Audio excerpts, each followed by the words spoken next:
And the next step is, and what we're recommending is that the service levels now be open to review for MEFMA members for discussion. I think it's important that we have a month, 2 months, or whatever it might be, to go to the industry and say, look, this is what we're proposing. There's some areas there where I know there'll be a lot of debate, but it's important for us to do this and then give this to the owners' associations. There's a lot of education that needs to be done by us on why these service levels are important. They're not just important to do because we all want to get paid.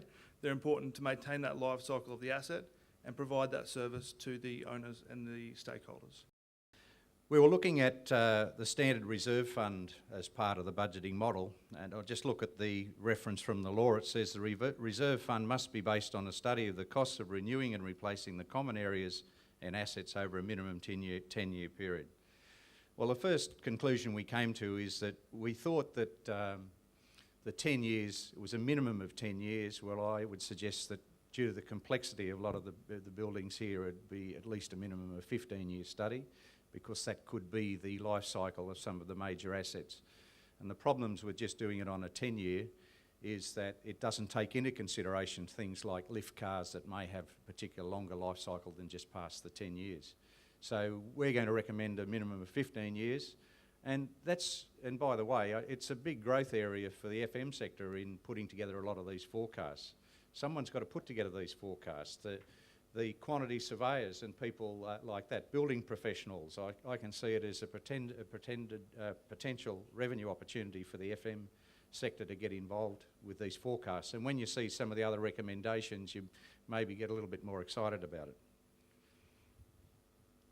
We're also going to suggest that developers should provide a life cycle costing of assets at handover, detail what plant's been installed, its anticipated life cycle, again as the basis for your estimating your needs over a 15-year period.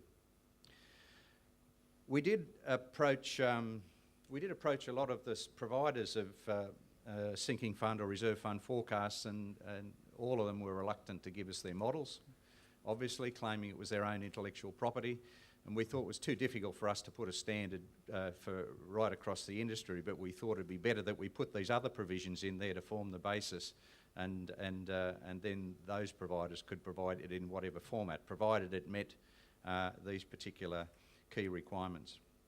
We're also going to suggest that they be reviewed annually to cover inflationary effects such as material price escalations and movements in inflation rate and labour costs.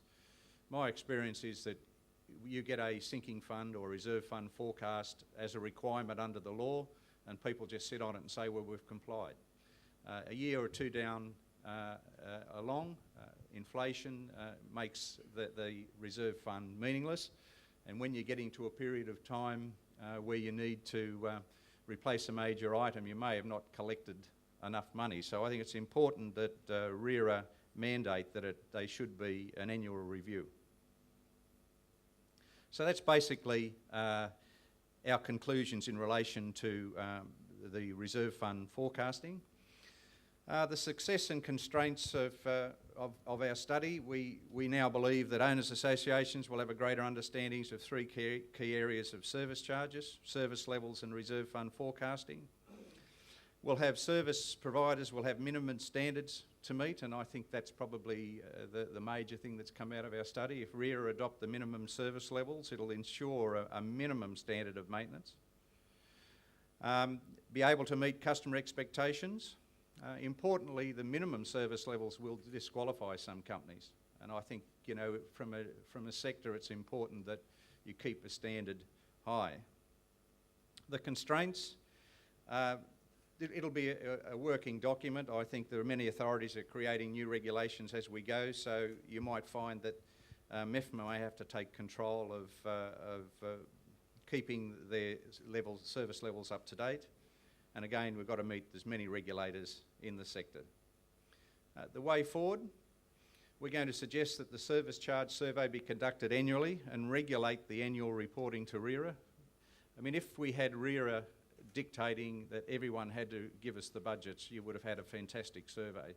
And when we asked RERA for their data, and I understand why, they said it was confidential information, but they didn't have the categories that we wanted. They only had these 6 master codes, and we really wanted detailed expenditure much further down to break up as per our chart of accounts. So I know REA is interested in the results, and if we can get them, say, to mandate the annual collection, I don't know who'll have the ownership of the service charge survey. Perhaps it'll be REA itself, but to make it meaningful, you should do it on an annual basis. We're going to suggest that REA approve the standard chart of accounts and budgeting model. We've asked that the MEFMA group have a look at our recommended SLAs and to provide your feedback in order that REA then approve it and mandate it for all service provision contracts in the sector. We asked REA to regulate the provision of asset registers from developers. I mean, it's already in the directions to the regulations, but we want some penalties for non-provision of it. Either that or the Owners Association pays for an asset register to be compiled with the cost charged back to the developer. And again, REA to regulate developer-supplied life cycle costing at handover. And REA to regulate annual reviews of the reserve fund forecast. So that's the basis of our presentation. We'll now take questions, and I'll hand over to Dylan to coordinate.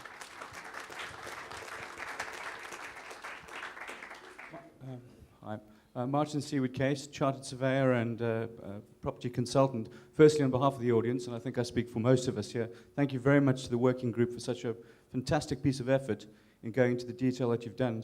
From the consultant side, it's really refreshing to see that somebody is taking it seriously, and as volunteers and professional folk, thank you very, very much from all of us for the hard work that you've done. Onto the question, it concerns life cycle costing. REA's stipulated 10-year minimum is obviously something to be concerned about. I mean, you've mentioned, Peter, a 15-year period. If you take the full life of the asset, surely you'd be going sometimes a lot further than even 15 years. And in your studies, did you have any chance to see any empirical data regarding the full impact of, say, 25-year life cycle on an asset like this? Because there must be some serious costs out there. Yeah. Look, Martin, I agree. No. We attempted to speak with some of the experts. Again, they didn't want to share their particular model, but this is why we're looking for MEFMA input. This is what we want you guys to input for us. And if what you're suggesting, I think, will support our argument that the minimum period should be a lot longer than it is at the moment. So any input we can get from yourself or other experts in the audience, we can put to REA as well. I say that because some initial findings we've done where we've taken a 25-year life cycle approach is producing some fairly scary results. Yeah, and the arbitrary 10% we're seeing doesn't seem to be sufficient. Yeah. Look, I would suggest also, once some of these owners' associations get involved, they'd be much happier with 25-year forecasts. Yeah. The other problem we've got here in Dubai at the moment is, and I don't want to get into this, is this ownership is restricted to your visa. And so people are only thinking in short periods of time.